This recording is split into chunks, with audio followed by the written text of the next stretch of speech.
11 नवंबर 2024 की शाम 4-5 बजे अवधेश अपने मोबाइल का स्टेटस चेक कर रहा था, तो उसके भाभी का नंबर आता है और उसमें 4 फोटो लगे हुए थे और जहाँ पे लिखा हुआ था कि चारों अब इस दुनिया में नहीं रहे और 5वें का नंबर है। यह देखकर वहाँ परेशान हो जाता है और दौड़कर बगल में ही अपने भाई के घर जाता है। तो वहाँ पे ताला लगा हुआ था, लेकिन किसी तरीके से वहाँ इधर-उधर से झाँक कर देखता है तो 1-2 लाशें उसे दिखाई पड़ती हैं। तुरंत उसने हड़बड़ाहट में ही पुलिस को फ़ोन किया और पुलिस को बताया कि यहाँ पे 3-4 लाशें पड़ी हैं और किसी ने इनका कत्ल कर दिया है। और एक व्यक्ति जिसका नंबर बताता है, जो मुकेश का नंबर होता है, उसको वह नंबर पुलिस को देता है और बताता है कि यह आदमी घर से गायब है और इसकी तलाश की जाए। पुलिस मौके पर पहुंचकर मामले को गंभीरता से लेते हुए जांच शुरू कर दी। मामला उत्तर प्रदेश के इटावा का है, जहां पे एक सराफा कारोबारी मुकेश, जो काफी समय से अपने बिजनेस को लेकर परेशान चल रहे थे। बिजनेस में उन्हें घाटा हो गया था और उन्हें समझ में नहीं आ रहा था कि करें तो क्या करें। दीपावली के पहले एक शाम अपने घर पहुंचते हैं और अपने पत्नी रेखा से कहते हैं कि क्या बताऊं, इस समय बिजनेस में बहुत घाटा हो गया है और हमारे जो 15 लाख रुपए थे वो हमारे रिश्तेदारों ने ले लिए, देने का नाम नहीं ले रहे हैं और हमारी जो जमीन है उस पे विवाद चल रहा है। अब जीने का मन नहीं कर रहा है। अब जिएंगे तो कैसे जिएंगे, हमारे पास कुछ है ही नहीं। अब इस दुनिया से हमें विदा लेनी चाहिए, हमें आत्महत्या कर लेनी चाहिए। पत्नी ने यह बात सुना और सुनने के बाद में उसने कहा कि आप अकेले ही क्यों जाएंगे, हम भी चलेंगे आपके साथ, साथ जिएंगे और साथ मरेंगे। पत्नी ने उस समय शायद पति को समझाने के लिए कहा था कि शायद किसी बड़ी घटना को रोका जा सके, किसी बड़ी अनहोनी को रोका जा सके, इसलिए उन्होंने समझाया। लेकिन पति ने यह बात अपने दिल पे ले लिया और दीपावली बीत गई। उसके बाद में एक शाम फिर वही बात दोहराने लगी और अपने पत्नी से कहे कि अब हमारा जीने का मन नहीं कह रहा है, अब हम इस दुनिया में नहीं रहना चाहते हैं, अब हम इस संसार को छोड़ देंगे। पत्नी ने कहा कि अगर आप अकेले ही क्यों जाएंगे, जाएंगे तो हम सभी आपके साथ में जाएंगे। हम अकेले ही रहकर हमारा परिवार क्या करेगा यहाँ पे, सब साथ जाएंगे, जिएंगे तो साथ और मरेंगे भी साथ। उसी वक्त तुरंत प्लानिंग शुरू हो गई कि कैसे क्या करना है, क्या नहीं करना है। प्लानिंग शुरू हो गई। उसकी पत्नी जिसका नाम रेखा था, जिनको 3 बच्चे थे। पहली का नाम भाव्या था, जो बेटी थी जिसकी उम्र 20 वर्ष थी। दूसरी जिसका नाम काव्या, जिसकी उम्र 15 वर्ष थी। और जो बेटा था जिसकी उम्र 12 साल थी, अभिनव, जिसकी उम्र 12 साल थी। बेटी की बीए बीएससी में एडमिशन हो गया था, जिसे दाखिला के लिए जाना था, अपनी हॉस्टल में जाना था। 10 तारीख को उसे निकलना था, 10 नवंबर की सुबह उसे निकलना था। लेकिन पिता ने कहा कि अभी कुछ ज़रूरी काम है, इसलिए आप 1-2 दिन रुक जाओ, उसके बाद में जाना। बेटी मान गई, उसने कहा ठीक है पिताजी, पापा जैसे आप कहो वैसे ठीक है, मैं 1-2 दिन बाद चली जाऊँगी। जैसे अभी तक मैं रुकी थी, 1-2 दिन में कुछ बिगड़ने वाला नहीं है। उसके बाद में इधर मुकेश के मन में प्लानिंग चल रही थी कि कैसे किसको क्या-क्या करना है। एक शाम वह मेडिकल पे गया और नींद की दवा लेकर के आया और अपने बच्चों को दिया और अपनी बीवी को दिया। उसके बच्चे सो रहे थे, उन्हें जगाया और जगा के पहले बेटे को नींद की गोली दी, फिर बीच वाले बेटी को दी। उसके बाद में जब ऊपर गए बड़ी बेटी को नींद की गोली देने, तो उसने पूछा कि पापा ये क्या है? तो उन्होंने कहा कि हम लोग कहीं जा रहे हैं और यह दवा आप खा लीजिए, सुबह हम लोग को कहीं निकलना है। बेटी दवा खा लेती है, नींद की गोली खा लेती है और उसको कुछ उलझन महसूस हुई, कड़वाहट महसूस हुई। कहती है पापा यहाँ बहुत कड़वाहट लग रहा है, अच्छा नहीं लग रहा है। तो मुकेश कहता है कि खा लो बेटी, अभी सबसे मुक्ति मिल जाएगी, अभी सारी परेशानियाँ खत्म हो जाएगी।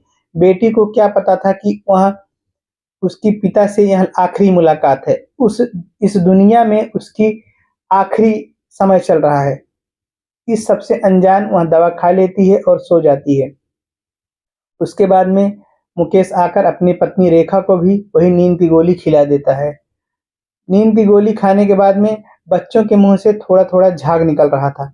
उसकी पत्नी बोली कि बच्चों की ऐसी हालत मुझसे देखी नहीं जा रही है। आपको जो भी कुछ करना है, पहले आप मेरे साथ कीजिए, उसके बाद में इन लोगों के साथ कीजिएगा। उसकी पत्नी दवा खा के कुछ बेहोश टाइप की हो जाती है। उसके बाद में मुकेश रस्सी लेकर पत्नी का गला घोट देता है। पत्नी मर जाती है। उसके बाद में वहाँ बेटे के पास जाता है, उसका भी रस्सी से गला घोट के मार देता है। बेटी के पास जाता है, उसको भी गला घोट के मार देता है। उसके बाद ऊपर जाता है, जैसे इन तीनों का रस्सी से गला घोट दिया था, वैसे बड़ी बेटी का भी गला घोट के मार देता है। चारों लोगों को मार देता है। उसके बाद में बाथरूम में आकर बैठ जाता है, लगभग 3 घंटे तक बैठा रहता है और सोच रहा था कि करें तो क्या करें, अब क्या करें, आगे की प्लानिंग क्या होगी। मतलब उसके समझ में नहीं रहा, बेसुध हालत में वह 3 घंटे तक लगभग बाथरूम में बैठा था। उसके बाद में वहाँ से निकलता है और जो उसकी पत्नी रेखा थी, उसके हाथ में एक अंगूठी थी, उसे निकालता है और बाज़ार में जाता है सुनार के पास में, उस अंगूठी को बेचता है। लगभग कोई 15-16 हज़ार रुपए उसके मिले होंगे। उसके बाद में वहीं बगल में ही उसके कुछ कर्जदार थे, जिनको वहाँ पैसा देता है, छोटे-मोटे कर्जदार थे, उनको पैसा देता है, उनका कर्ज़े का निपटारा कर देता है। उसके बाद में घर से निकल वह शाम को घर से निकलता है और मोबाइल उठाता है, उसपे स्टेटस फ़ोटो खींचता है और उसपे स्टेटस लगा देता है और लिख देता है कि चारों अब इस दुनिया में नहीं रहे और 5वें का नंबर है। यहाँ लिखकर वह घर से निकल जाता है। उसका भाई जो बगल में ही रहता है अवधेश, जैसे ही वह स्टेटस देखता है, वह तुरंत परेशान हो जाता है। उसने तुरंत यह सूचना पुलिस को दी। पुलिस ने मौके पर पहुंचकर और अपने भाई का नंबर देता है मुकेश का। अवधेश उस नंबर को पुलिस ट्रेस करती है, तो वह किसी स्टेशन पर, इटावा के स्टेशन पर वह वंदे भारत ट्रेन से अपनी जीवन लीला समाप्त करने वाला था।